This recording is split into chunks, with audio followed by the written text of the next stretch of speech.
Wow! I could just listen to this intro in its entirety over and over. The Bowfishing Buzz, episode 110. We were here last week. I was going to say, we're back up in the booth. We told you we're not coming back for another month. Wrong-o. Bonus Bowfishing Buzz, because we've got somebody else that's putting a bid in. Yes. And we wanted to give them their time to talk. Yeah. Yep.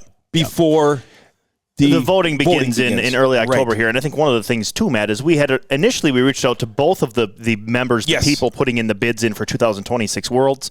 Right. We heard back from, obviously, Parker LaRue last week. Yes. We talked to him. That was awesome. We did not hear back from the other bid holder, but then we did hear back from her since that podcast, and we feel like it is only fair. Absolutely. To have both sides give their pitch so everyone can hear what both sides have to offer. So absolutely, we'll be giving a certain someone a call who will be putting in the other bid. That's right. For 2026 Worlds. That's right. Absolutely. And welcome to the Bowfishing Buzz. Like I said, episode 110. Over there is D. Schmitty. Over here, we've got Mathew.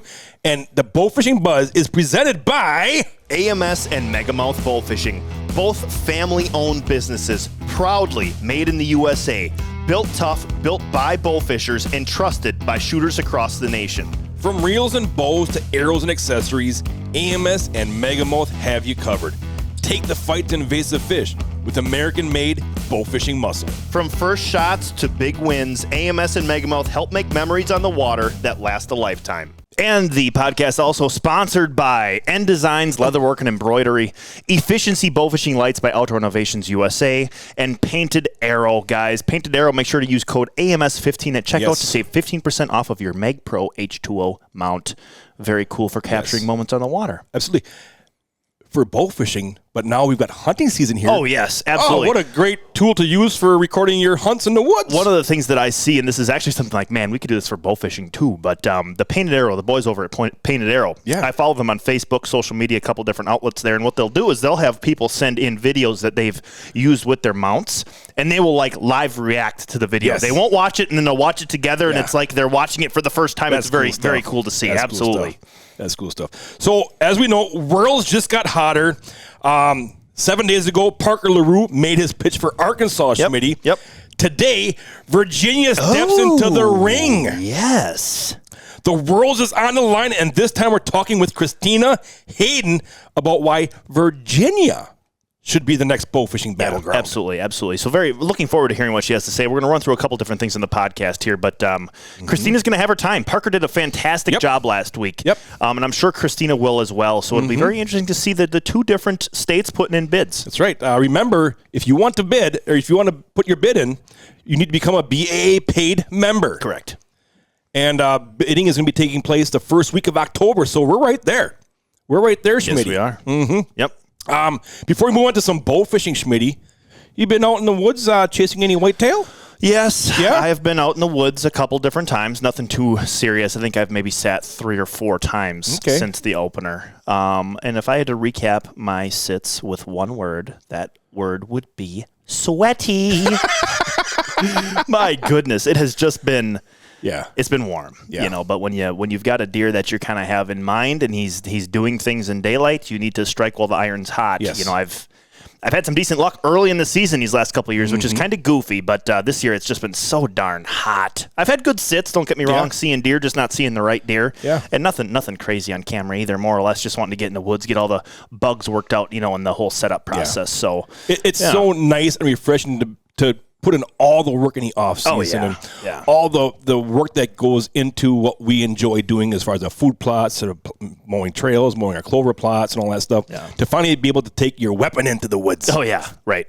And I know it's to the point now, Matt, with all the summertime prep that I do, and don't get me wrong, like, honestly, my perfect weekend in the summertime, we don't work Fridays. Okay, we work Monday through Thursday here at AMS Megamouth. If I can be in the woods Friday, Saturday, Sunday, from May through August in the woods every single day doing stuff, that's my happy place. I'll do it every single weekend. It's just fantastic to get out there. I mentally clearing my brain, and it's just a fantastic deal. I was sending you videos this weekend of just some brassica food plots and whatnot. I mean, it's just so fun to see that progress. Yeah, but you've been out a couple times, have you not, Matt? Yes, and I can. My hunts have been more like a Disney movie, Schmitty. A Disney movie than a deer camp. Okay. Yeah. I was sitting in Bambi. I have Bambi in my mind. I was sitting in one of my favorite spots. Okay. And I look off, and I can see something slithering through the grass. And I look off, and here's a big old tomcat. Oh, really? He's just sneaking through. He walks around the edging of my brassica food plot. Then he goes into my bigger food plot off to the side where I can hardly see from where I'm at. So this is exactly what I'm assuming you planted your food plots for, was for cats. To see a nice number of cats while you're bowling. So I'm sitting there. The wind is blowing into my face. And off to the west of me, I'm sitting there all of a sudden I hear, oh, no. I'm like, oh, jeez. The worst noise in the world. I'm like, what? A deer blowing. They are not smelling me because they are, downwind of, or upwind of me. Yeah. They cannot smell me. Yeah. I'm like, what's going on here? Mm-hmm. And for all of our non-deer hunting listeners, when a deer smells you, sees you, gets spooked by you, or anything else in the woods, they make this god-awful blowing noise, which Matt is actually insanely good at. That's exactly what they do. So it's a terrible noise to hear when you're in the woods. It is. Yeah, like you said, and when you hear that, you're like, oh, what's going on? I just ruined my whole afternoon hunt. I know. You know? Yep. So I'm sitting there, about 15 minutes pass, and there's a couple more snorts in between there. All of a sudden, I look, here comes the tomcat back through my food plot. Oh, kitty cat. He gets on the edge of the weeds there by my food plot, and all of a sudden he goes, pew! He jumps in the air and he pounces. Oh. And now I pick up my binocs and I'm watching him, and here he's got a mouse. Oh my gosh, a little predator. Yeah. So he comes prancing around the side of my food plot, and for some reason he decides to drop the mouse. Oh, he's playing with his food. And now it runs into the brassicas. Literally, it was like a Disney movie. That cat would sit there and he was gone. He was disappeared in my brassicas. And all of a sudden, boom, he like bounced like 3 feet in the air and come bouncing back down and disappeared to the. He did like 4 times. Did he ever get his meal? He got his meal. He did. Okay. Brought it back out to the edge and he resumed to eating it. Wow, that's interesting. Then he walks behind me and goes out. There's a cornfield behind me. Yeah. And okay, whatever, he's gone.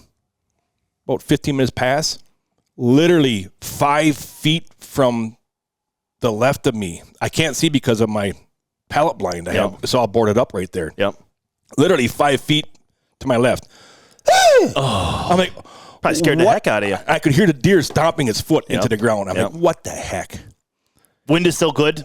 He's not smelling. The deer's not smelling me. And I slowly got up off my chair and I looked around the corner, and there I could see her, and she was looking towards the cornfield where the cat went into. So I'm sure the cat was over there somewhere. So I had a cat totally wrecking one of my afternoon hunts here in Wisconsin. Well, that's too bad. The old kitty cat. Yeah. I had the other night, I was sitting in the woods, and I had a very similar situation. The deer did not blow. I had a doe out in the plot, and she looked off to my west where I was sitting.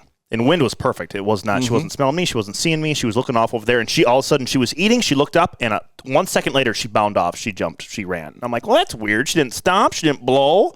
Just all of a sudden decided to up and run. Yeah. So I'm sitting there, whatever, early in the night. And I get up. Oh, cutty going. Let's see what we got on the camera here. A sow and 3 cubs right over there. Interesting. I never saw them. I would have never known they were there. Unless, without the cameras, I'd have never known they were there. But that's what she saw. She saw them for sure. Those bears were within 50 yards of me, probably sitting in that stand. Wow. But she saw them, and isn't that crazy? And off she went. Wow. Yeah. Wow. Then they proceeded to go destroy one of my cameras, so that was sucked. Oh, jeez. Yeah. Solar panel. G-Series Powerhouse Black Flash Cuddy Link. Yeah. Oh, that's not good. Not good. Sucks. And then I also had a couple more interesting things. I got a skunk in my trap. Oh, yes. You were sending me videos of this. What a nightmare.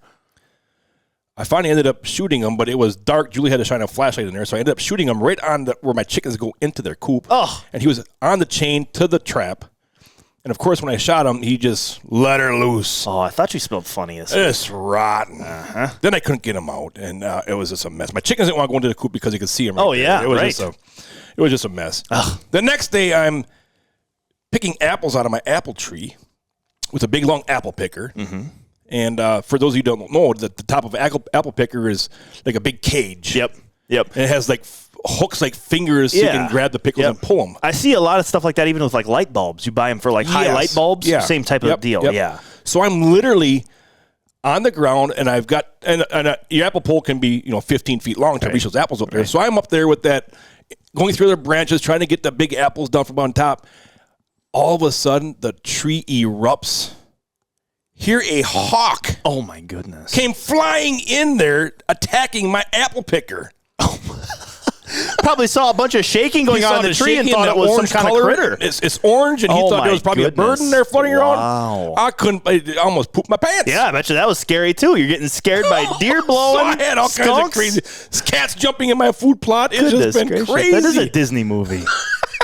That's crazy. Yeah. That's wild. Oh, yeah. Well, back to the bowfishing portion of this, Matt. You had somebody send you some pretty cool pictures of a successful outing that they had in the water. Why don't you dive into that a little bit? We're going to do a Gator season shout-out, Schmitty. Nice. Very nice. South Carolina's own Kyle Snelgrove and his daughter wrangled a swamp donkey straight out of a nightmare. 12 feet, 1 inch prehistoric power. Oh, my God. That's a big gator. That is. That's a tank. 3 harpoons, 1 busted rod, 3 snap lines, and finally, the beast met his maker. Oh, my gosh. Kyle told me his personal best gator was 1310. What in the world?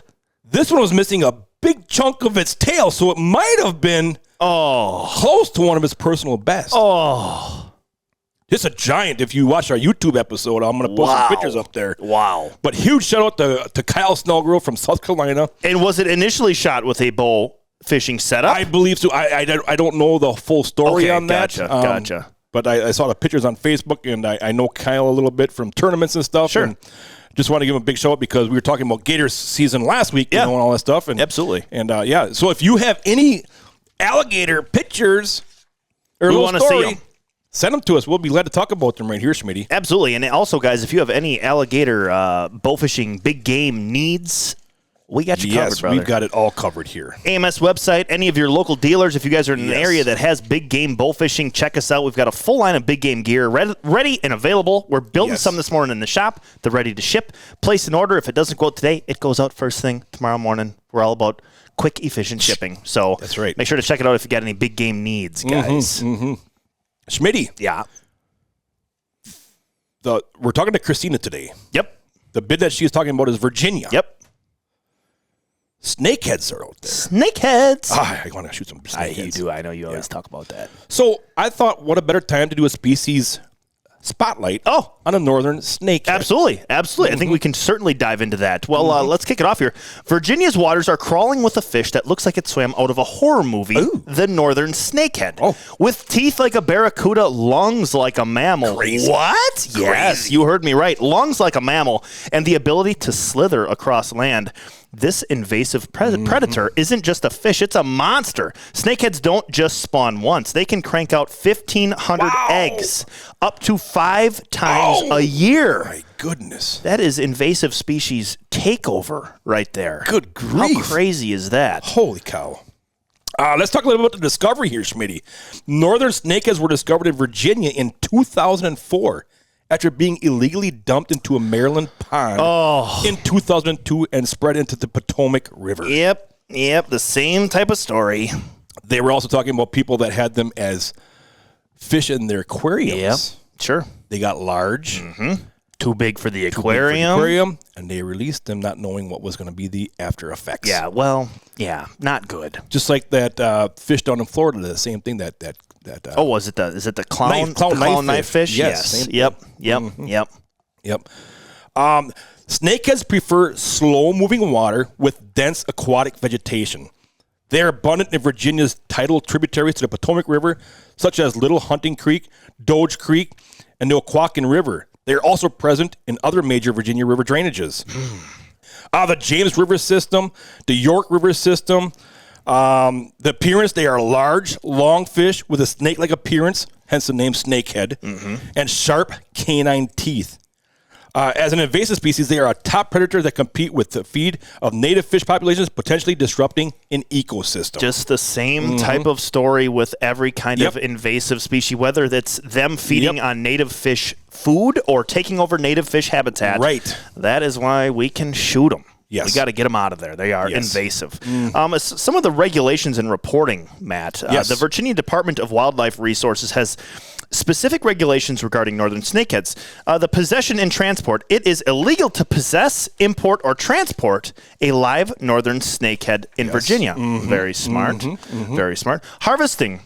Anglers are encouraged to harvest and report any snakeheads they catch, as they are considered excellent table fare. They are. Interesting. Yes. They are very. We are going to have to try some snakehead at some point. That's cool. I know I see a lot of those guides even out in that Maryland area too. I see a lot of them, and they fillet them up. You got a big, beautiful looking fillet. Yeah. Not only do you leave after a night of amazing shooting and fun, you also get to have a delicious fish fry. Absolutely. Later on. That's very cool. Catch and release, Matt. Very popular thing to do with native fish species. I thought it was interesting about this. Catch and release is legal. Yeah. But if an angler decides to keep a snakehead, the fish must be killed immediately. To legally transport a harvested snakehead, you must dispatch it by removing its head or gutting it. Wow. That's how tough these things are. You got to decapitate them if you want to move them around. Yeah. That is wild. I found that kind of interesting because catch and release is legal. I was expecting to read that and have it say catch and release is illegal. Yes. With I all thought of the things that they have on here. Odd to see that. Right. Yep. So, Smitty, let's move on to some interesting facts about the northern snakeheads. Let's go every other with these, man. All right. These are cool. And this is what you talked about in first, a primitive lung. The northern snakehead has a special organ called a subbronchial organ that functions like a primitive lung. This allows a fish to gulp air Crazy. from the surface and absorb oxygen, enabling it to live in low oxygen water where other fish cannot survive. Wild. That's like a gar, an alligator gar. That is just so wild. And I'll see some videos, too, online of guys shooting these fish, and half of their bodies are out of the water. They're just nestled up in weeds and vegetation, and you're like, oh, my God, how's that fish living up there? Right. There's got to be no oxygen. Well, there you go. That's why. They have a lot more adaptations than other fish do, making them a very tough fish to get rid of. Another cool one right here. Yeah. Using its fins in a wriggling motion, the northern snakehead can move over land for short distances to find new bodies of water. Wow. For a juvenile, this can be an effective way to migrate. Fish migrate. Oh, boy. These invasives are evolving. In 10 years, they're going to have little feet. They're going to be running around. Wow. I mean, crazy. The salmon, they go up the rivers and stuff like that there, and carp spawn, and they migrate up into the shallow waters. Buffs do that. Yep. And sharks and whales migrate and all that stuff. But if they beach themselves, they're toast. Exactly. Yeah. Not these guys. No, they'll just walk it out. Oh, my goodness. Wow. If kept moist, a northern snakehead can survive out of water for up to 4 days. 4 days? Though this is observed more often in juveniles. Oh, but still. Gosh. 4 days. They're bad. They're bad news, but at the same time, man, they're freaking cool as hell. Wow. Yeah. That's awesome. Northern snakeheads are devoted parents who will fiercely protect their eggs and young. They have been known to attack people who get too close to their nests. Wow. These things just keep getting cooler. After hatching, young snakeheads swim together in a large floating group called a fry ball. Oh, a fry ball. The parents will distract predators by breaking up the ball and luring threats away, allowing the young to survive at a high rate. These things are freaking... you look at like a buff or common, they go in there and they drop all their eggs and stuff. And they go. They're gone. They're gone. Yep. Not these guys. No. You better not mess with these snakeheads' little babies. No, because they're dedicated parents. Exactly. We talked about this a little bit earlier, but frequent spawners. A single female northern snakehead can lay up to 1,500 eggs in one spawning and can spawn up to 5 times in 1 year. Wow! Could you imagine Could you imagine in 1 year here in Wisconsin if we had 5 different buff spawns? Doesn't that blow your mind to think of it in that way? Yeah, that's insane. That's insane. Now, they're not putting down the amount of eggs that an adult female buff or common puts down, but still, that is insane. It is. Can you imagine if the whitetail rut was like that? Oh, my goodness. Yep, I'm going out today. It's the September rut, so I'm going to leave early from work. These bucks are March rutting. Rut. Yep, it's March. They're rutting in the 80-degree heat in September. Yeah. Yep, that's wild. That's cool. We're learning. We learn right along with you guys when we do this research on these fish, so that's pretty cool. I tell you what, Matt, we just highlighted these northern snakehead. We're talking about them being in Virginia, the possibility of being able to shoot them in 2026 if the bids happen to go the Virginia route. Let's learn a little bit more about the 2026 bids that are coming in. We're going to give Christina a call right after this short commercial break. Have you found yourself wishing you could relive your bowfishing experiences out in the water? Introducing the Mag Pro H2O by Painted Arrow, the world's first magnetic smartphone mount designed specifically for bowfishing. The H2O is a universal mount that attaches to the front of any bowfishing boat. The mount will work with any smartphone by placing the Painted Arrow phone plate on the back side of your phone case. The H2O design features an integrated rubber security strap to ensure your phone doesn't fall off the mount when in action. Filming your experiences on the water has never been easier. To pick up your H2O mount or to learn more, please visit paintedarrow.com and don't forget to relive the catch. Use code AMS15 for 15% off your next order. Efficiency Bowfishing Lights by Outdoor Innovations USA. A color tone adjustable and dimmable light with a unique patented reflector design that puts more light where you need it. Efficiency Bowfishing Lights offer 3 different models: the 65-watt single color economy light, the 65-watt Efficiency V2 tricolor dimmable light for maximum efficiency and versatility, and the 130-watt Efficiency Maximus, designed to be an all-out beast of a bowfishing light.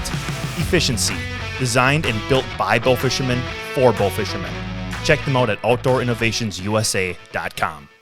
Are you looking to elevate your bowfishing brand with stunning design solutions? Look no further than N Designs. Their team of talented designers is dedicated to bringing your vision to life. Whether it's t-shirts, hats, leather products, eye-catching logos, to captivating boat wraps, they have you covered. Plus, with their commitment to excellence and attention to detail, you can trust that your project is in good hands. Don't settle for ordinary. Choose N Designs for extraordinary results. Visit their website today and let's bring your ideas to life. N Designs, where creativity meets excellence. Welcome back, everybody. Episode 110 of the Bowfishing Buzz, coming to you only 1 week after we had the previous podcast out. We're doing back-to-backers here, but we feel like it is very necessary. Absolutely. Joining us now on the phone here, she's not just putting Virginia on the map. She wants to plant the flag for the 2026 BAA Worlds. Today we welcome Christina Hayden to the Bowfishing Buzz. Hey, Christina, how are you doing? I'm good. How are you guys doing today? Oh, we're doing good. It's a beautiful day up here in Wisconsin. It is beautiful here as well. Good. Wow. Good. That nice weather must be stretched all the way from here to the East Coast. Yes. Very nice.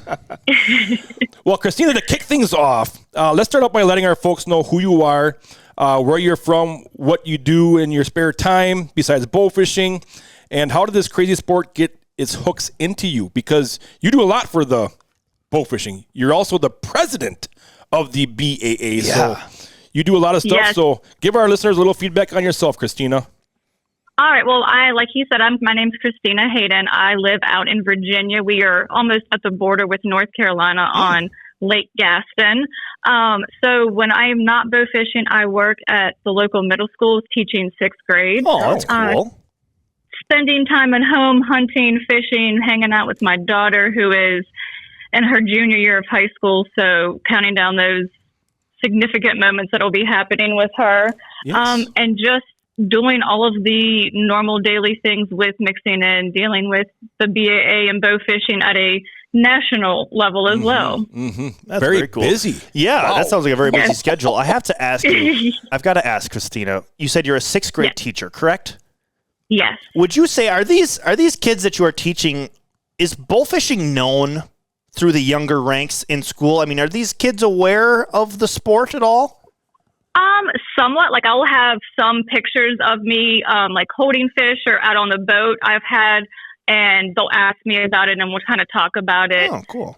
Something last year came up on, we watched the show every day called CNN 10, and it was about a shark that was caught off of California. And it just so happened around that time, we had a world record turned in that was the same species. So I brought it up to the kids. I was like, hey, look at this. Like, how cool. This is a new species they found. And then one of the kids got on the website and was like, wait, is this you? Are you the president? I was like, yeah, that's me. He's like, oh my. And every time he'll see me, he saw me in the hallway this year and he was like, she's the president of, he was like, what are you? He was like, yeah, she's the president of like the whole organization. So I like to share it with them because it's not something that we see as much in this part of Virginia, but in the state, it has definitely exploded. Yes. That's cool. So not only are you the president of the BAA, you're putting in a 2026 bid, you're also informing the youth. Absolutely. How amazing is that? Awesome. Yes. just doing my part, you know. Yep. Well, that's cool. Well, I tell you what, Christina, everyone has that person or moment that pulled them into bullfishing. Who or what was that moment for you? Well, that moment or that person actually was somebody that I was dating at the time about 10, 11 years ago.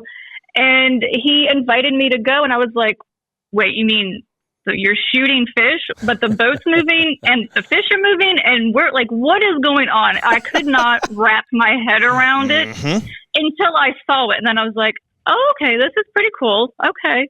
So, that's like the first time I just had to observe because I did not come from a very outdoorsy family, so I was not exposed to bow fishing before then. Yeah. So I haven't started like most people did in their, late, early teens.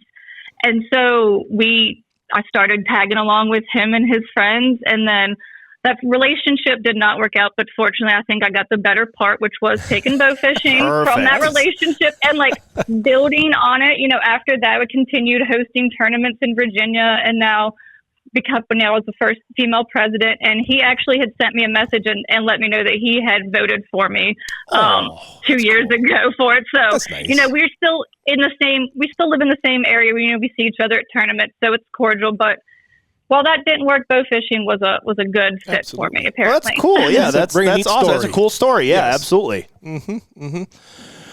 All right, Christina, the big move. You and Justin Cook threw Virginia's name into the hat to host the 2026 Worlds. That's no small step. What made you decide Virginia was ready to take on the biggest stage in bow fishing? Well, several years ago, maybe it was 4 or 5 years ago, I had submitted my Virginia bid for the first time, and there was 4 total bids that year. Yep. So it was one of the last times that we had a big voting turnout for that, or even bids put in.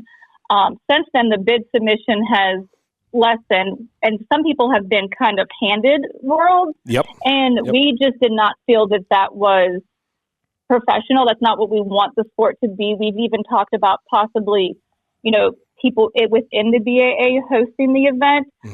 And so, Justin hosted Worlds in Kentucky in 2024. He had over 80 sponsors, raised, money, even was able to pay out over $50,000.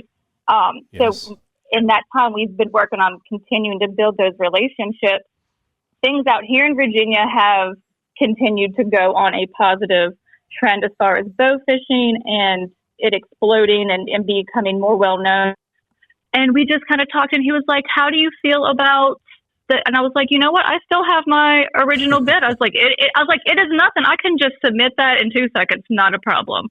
Not really thinking that we were going to do it because, he just did Worlds, and we just got back from Alabama this year. And he was like, no, seriously, let's do it. And I was like, okay, yeah, let's do it. And I made some adjustments to it. And I was like, look, you killed it with sponsorships. I mean, he was able to raise money, getting like over 80 different companies and people to sponsor. So I was like, look, I will do the tournament, you do the money, like the sponsorship. Sure. And he was like, consider it done. And so that was it. I don't know if we're probably crazy. I mean, we do know what it takes to host a world championship, which my first time helping in Louisiana was extremely eye-opening. So I would have not have been ready back then. But I feel like I feel like the stars have aligned, and it is time for that one little star on the East Coast. Like Oregon has its star. We need our star over here. Yes, sure. I agree. Yep. Well, that sounds like the perfect combination of you two tag teaming this. You guys each have your specialties and what you can do, and it's going to result in a very well thought out, well laid out bid for the Worlds this year, Christina. Yep. We hope so. Thank you. Yeah. So paint us a picture here. What waters are on the table? Is this a statewide shoot, or are there certain rivers and lakes that will be the prime battlefield, Christina? Well, it's somewhat statewide, but there are specific bodies of water. Now, these bodies of water are rivers that will run pretty much half the length of the state that you'll be able to shoot, plus the tributaries off of those. So in Virginia, you'll be shooting 4 main rivers. We have the James, the Rappahannock, the York, and the Potomac River, which is shared with Maryland. You can shoot all of those from the fall line all the way down to the bay. So it is like hundreds and hundreds of miles of main rivers just in Virginia. And then Maryland was brought to me Like I said, we share the water on the Potomac and down in the bay, obviously, and they're trying to really. The blue catfish are putting a serious hurting on the blue crabs in Maryland, and so they are reaching out and spending millions of dollars to commercial guys to eradicate the blue catfish. Wow. And so they have been working with some people in Maryland, going out, seeing, just, taking numbers, seeing what kind of information, because we all know what you see at night is not what you see during the day. Yes. So to compare numbers wise, so they've been helping doing like surveys and studies, and they are 100% supportive of the World Championship being in Maryland waters and helping like focus on the catfish. We have different companies that we will partner with so that all the table fare fish will not be wasted. Oh, great. But when we were talking about bringing the tournament, the Worlds back here, somebody had said to me, well, you better get approval of the state. Like, that's just not going to work well. And it was, I don't know if it was that afternoon or the next day, but I got a message saying, hey, Maryland would be interested in partnering with us. And it was, I knew right then, I was like, all right, this is like the final piece that I needed, like, to know that it was a good time for us. Not saying we might not win the bid, but it just is right for us right now. Sure. Well, that's very cool that all of that is coming together. Yes. That's a cool little tidbit there that I wasn't totally aware of. That's an awesome piece of the puzzle. Yep. It is. And so in Maryland, we will have like part of the Upper Bay. You'll have, I'm not even sure how to pronounce this river, Nanticoke, the Gunpowder, Patuxent, and the Bush River. So we have rivers within both states. It kind of can look spread out. I know that was a big issue in past Worlds. Too much water, not enough water. It's trying to find that like fine line of what's going to work. Yeah. So hopefully this will be a good mixture, especially with having, I couldn't not put Maryland in there when they were basically coming at us saying, hey, right, we have this problem. Right. So it worked out very well. That's perfect. That's perfect. Great. Christina, what are some of the size of these blue cats? I mean, what size are they? I mean, it is not like a 50-pound blue cat is. Oh. It's very, I wouldn't say super duper common, but it will be very much seen. I mean, a solid 40-pound catfish is nothing. So it would be very big blues. And they eat, like I said, they're eating blue crabs. They are tearing up the shellfish out here. And so they are big. And they have no known predators, obviously. And they're the exact same way in Virginia. Virginia's not quite at the part that Maryland is with the commercial, because of the bays more so up there and the blue crabs. But Virginia is slowly having those same issues and working with commercial guys to try to eradicate them as well. That's crazy. Yeah, that's wild. That'd be a fun, I mean, think of that. Tangle it into fish that size on tournament night. That would be a blast. Oh my gosh. Yeah. Yes. Wow. Yes. Wow.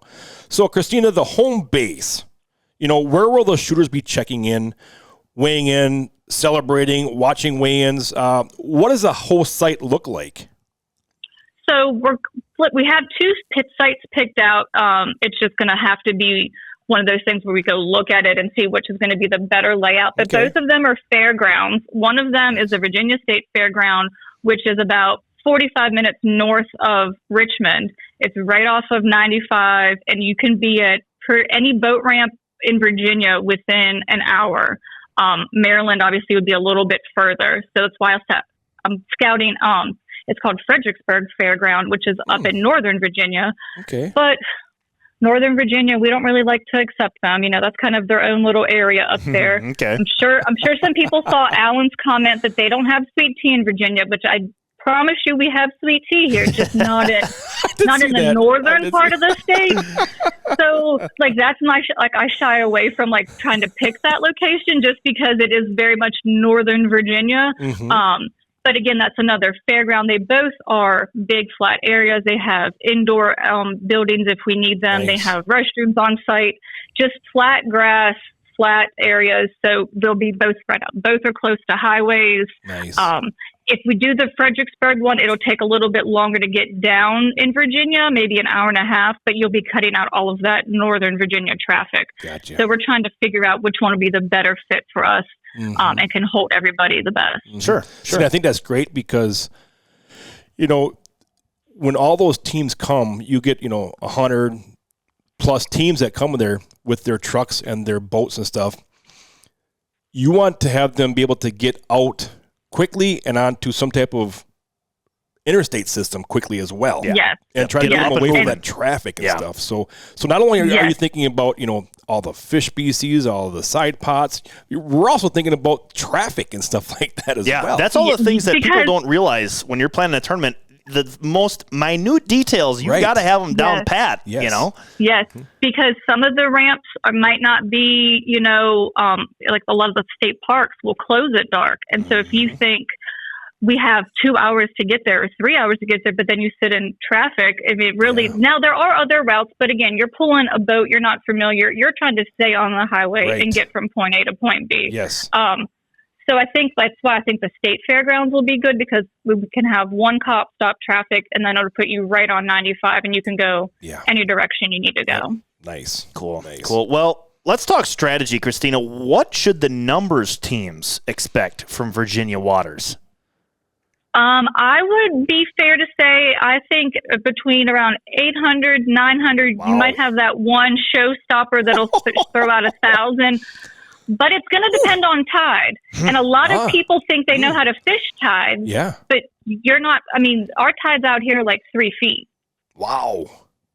And so you will, and when it comes in, when it goes out, there's no water. Wow. And so you have to learn. That's going to be, I think, a big thing, is because not a lot of people shoot tidal water, or they shoot interior tidal water, which, you're like, oh, yeah, it fluctuates. No, we have, and if it's a full moon or the moon is strong, it's like rushing water when it pulls out. It is the craziest thing. Huh. But either way, you can find fish at any tide, especially number shooters. They aren't looking for 50-pound catfish.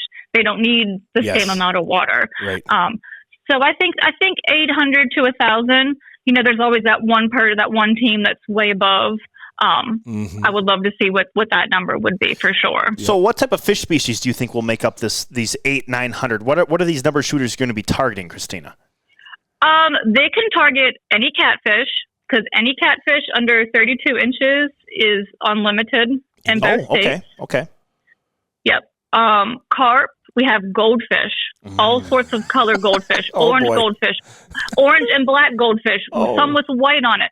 Then we have, the carpy colored, the brown goldfish, which nobody likes to shoot those.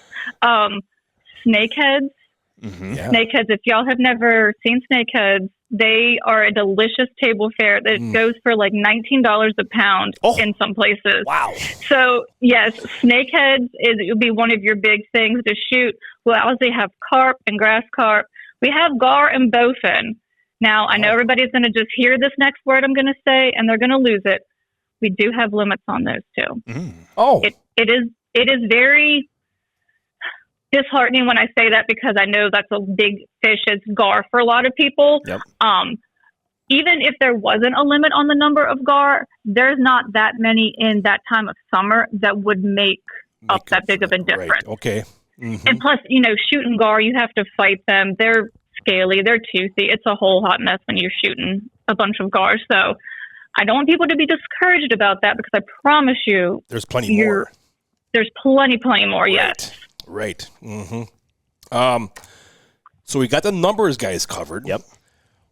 Let's discuss the heavy hitters here. What about the big 20 teams? What kind of giants can they expect to tangle with? I would say every bit of 1,000 pounds is what you're going to need to be at or around. That's a bold claim right there. 4 digits. I would say, now see, I asked my husband before I came on, I said, give me your number goals, because what I try to think and what he might think might be two different things, but we were on the same, he said you probably will be able to have a 50-pound average on fish. Wow. Now, probably not 20, 50-pounders. You might have your 30-pound carp, but you could also have like a 70-pound grass carp. Sure. Yes, a big kicker. You could also have a 70-pound. Yeah, you could have anything that could just blow it out the water. So now I know what's going to happen. We're going to say this. It'll happen, and it'll be like 500 pounds. Yep. I completely. But when the stars align, you could come back and shoot those 1,000 pounds. Nice. Again, more so with the big fish, the tide is going to play a bigger role of learning their movement. And when the tide, depending on what the tide is looking like for like the bodies of water, might depend on if we leave, check in a little bit earlier. That way you can get the full swing of both tides. But that'll obviously have to be assess later date. Yep, but sure.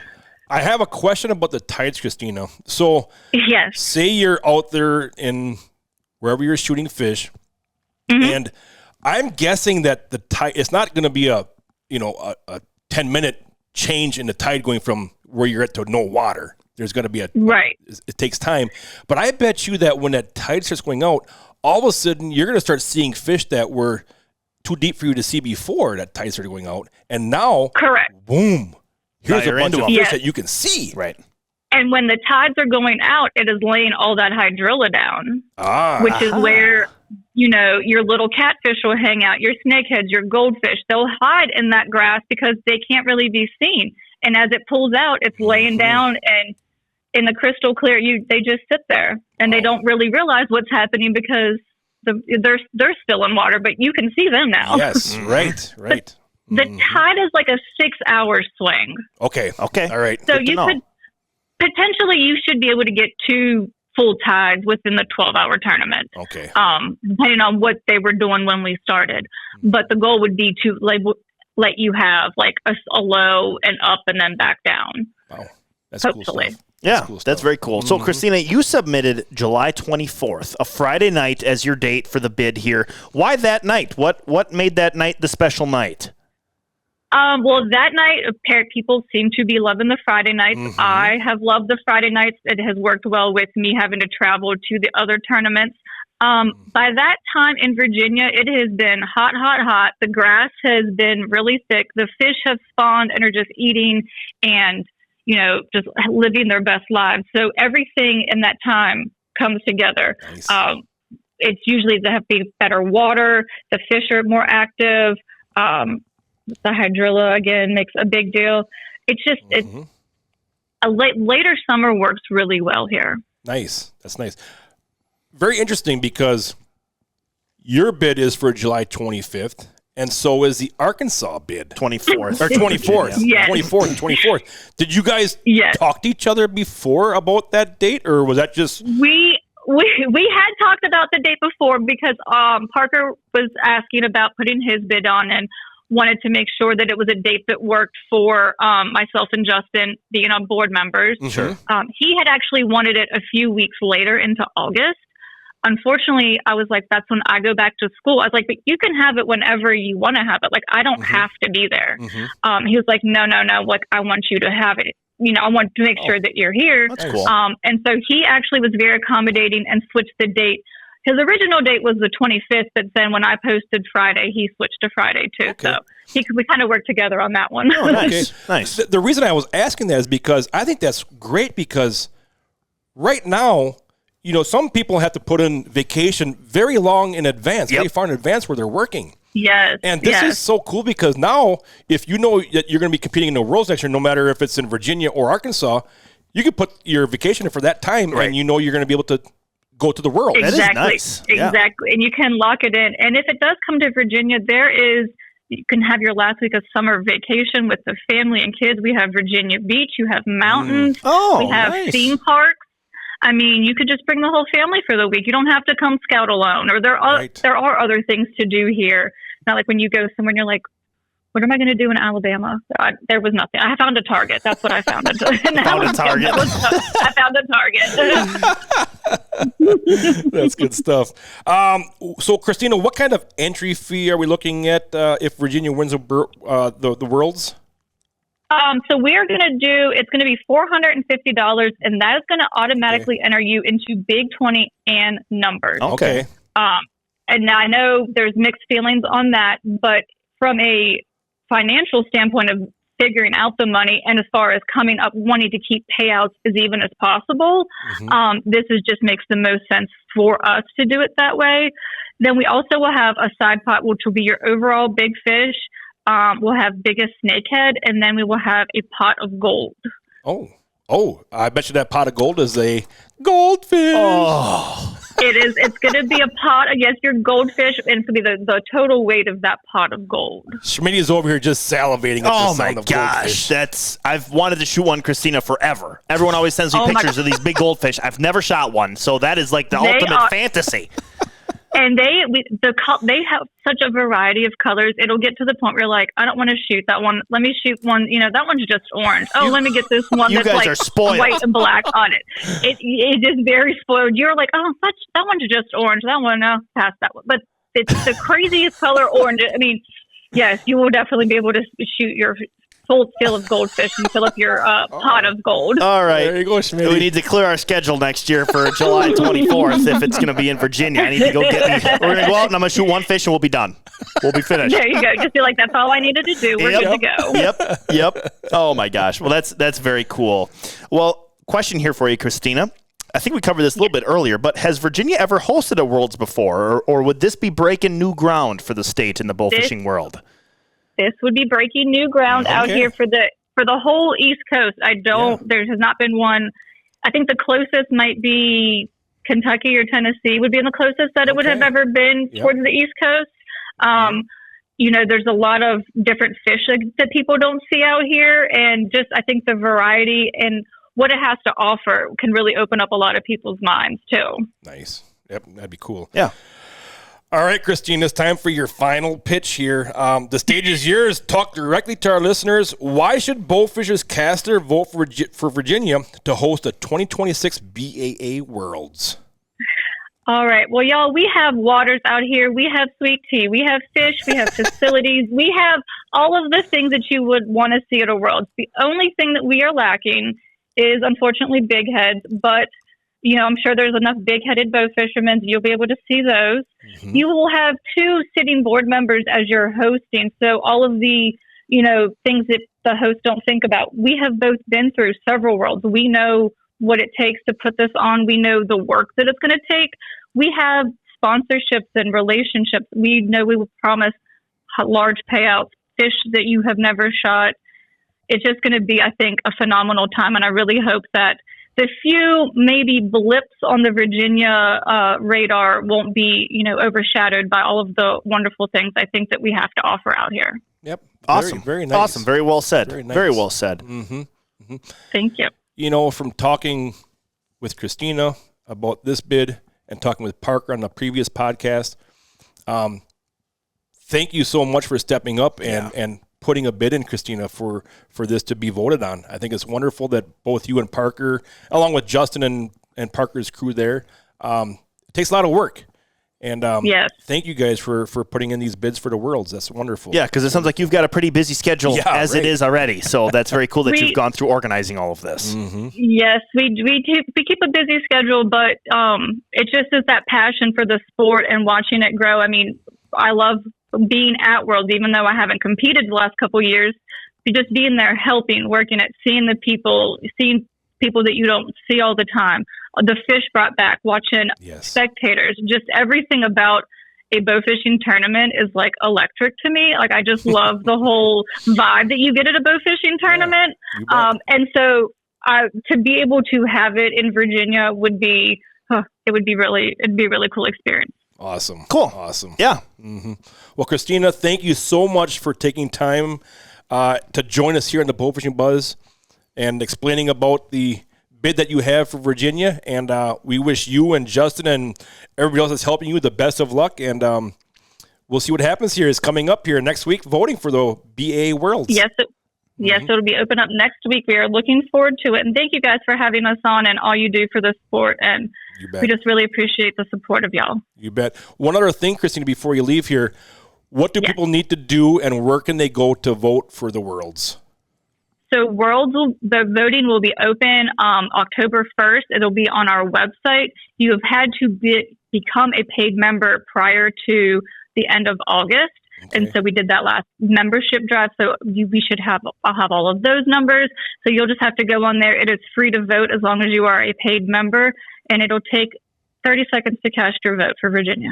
All right. Cool. Very awesome. Nice. I think we got all our bases covered here, Matt. Absolutely. Well, Christina, you have a great rest of the day and enjoy the beautiful state of Virginia. And like I said, we'll be watching here to see who wins the bid. Awesome. Thank you guys so much. Y'all have a great day. You too. Christina. Thank you. Yep. Bye-bye.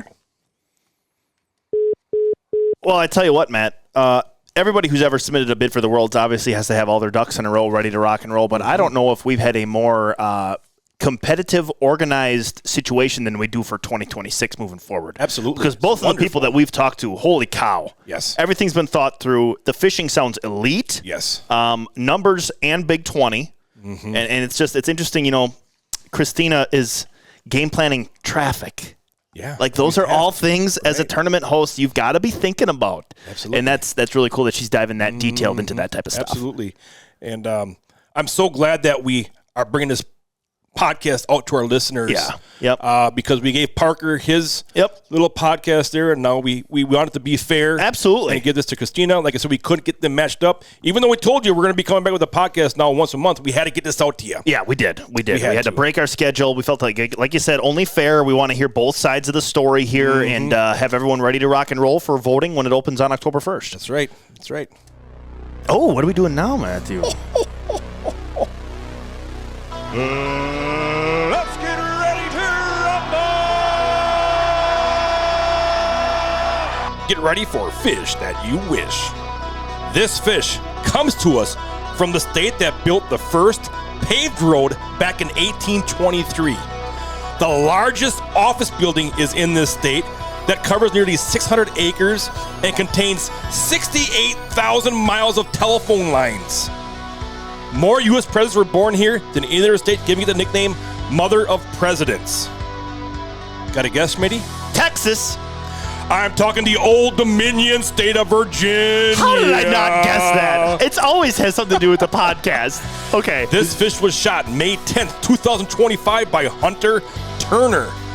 With a length of 36 inches, this northern snakehead slithered the scales at 17 pounds, 11.2 ounces, making it the BAA Virginia state record. Wow. And that's a fish you wish you shot. I'm embarrassed. How do I not guess Virginia? Obviously, it's going to be Virginia. So, do you want to take a guess of what the largest office building is in the world that covers nearly 600 acres and has 68,000 miles of telephone lines is? Is it some kind of government building? Yes. I don't know. The Pentagon. I was going to say the Pentagon, but then I didn't want it to be somewhere obvious and I looked ridiculous. Okay. All right. Makes sense. Makes sense. Okay. Cool. Yep. Cool. Yep. Mm-hmm. So, Schmitty. Oh. That's going to wrap up the Bowfishing Buzz, episode 110. Brought to you by AMS Bowfishing and Megamouth Bowfishing as well. Our great sponsors, Efficiency Bowfishing Lights by Outdoor Innovations USA, and Designs Leatherwork and Embroidery and Painted Arrow. Thank you, guys. Yes. Need to give a little shout out to our little buddy, Landon Conley. Oh. He is back at it, Schmitty. Oh, no. After an in the water with his dad this past weekend, 3 potential new Indiana youth records. A 24.4-pound silver, a 49.6-pound big head, wow, and a 51.6-pound grass carp. Landon's a shooter. Wow, he's a killer right there. Goodness gracious, How well cool done. Is that? Well done. How cool is that? Very cool. So don't forget to get out there and vote for the 2026 BAA Worlds, Virginia, Arkansas. I heard you could get a fine if you call it Arkansas. Arkansas, you'll get a fine. I heard you could get a fine if you call it Arkansas. Okay, good to know. So from all of us here at AMS Bowfishing, Megamouth Bowfishing, we wish you the best of luck. And remember, aim low. Think big. Thanks for listening, guys.